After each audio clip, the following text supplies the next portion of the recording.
olunaku olunno lwonna balumala tebalina ke bazizza eri mumwa okuggyako ebitole by'omuzira bye baanuuniriranga bwe batyo. Ekiro ekyo omuvubuka Daani yakulembera banne ne basaba essaala nga bawanjagira liiso ddene okubajuna. Ate enkya nga Okitoba 31 amazaalibwa ga Daani ag'emyaka 19 ne gatuuka. Oyo nno ye ekiringa ekirabo kye yafuna kwe kuba nti obudde ku olwo bwali bwa mufuko okusinga ku nnaku endala ezaali zaakayitawo. Kyokka mu nnaku ezaddirira obudde ate bweyongerera ddala okufuukuuka. Bwe batyo bakaawonawo ne bamalira ddala ennaku nga bazingiziddwa munda era nga mpaawo ke bazizza eri mumwa.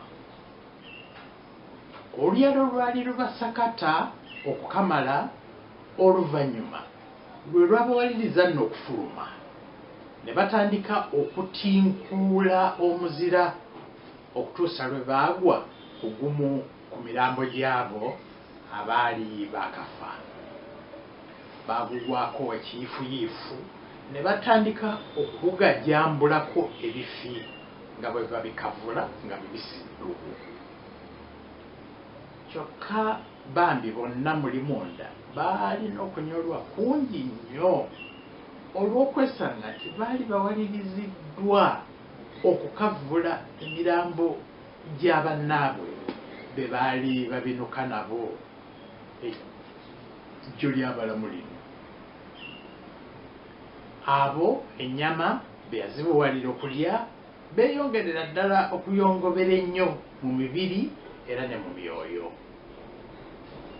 Olwa Novemba 1 lwe lwali olunaku lw'abatukuvu bonna, ate era nga ge gali amazaalibwa ga Apollo Kitamirike, omuvubuka oli munnamateeka.